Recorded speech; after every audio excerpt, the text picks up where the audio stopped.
Assalamu alaikum wa rahmatullahi wa barakatuhu.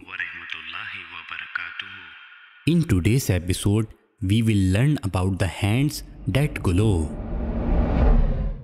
When Allah subhanahu wa ta'ala sent Sayyidina Moosa alayhi salam in the court of Pharaoh for guiding him, Allah bestowed Sayyidina Moosa alayhi salam with two miracles, one of which was the blessed staff and the other was the miracle of the glowing hand.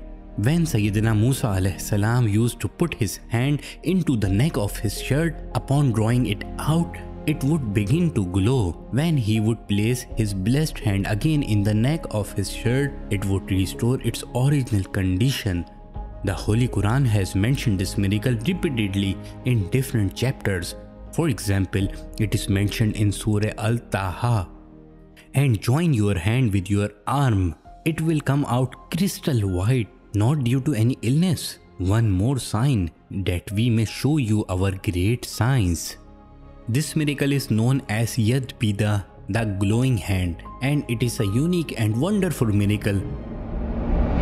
Sayyidina Ibn Abbas Raziallahu Ta'ala Anhu has narrated that during the day and night, light would radiate from the sacred hand of Sayyidina Moosa alayhi salam as it radiates from the sun.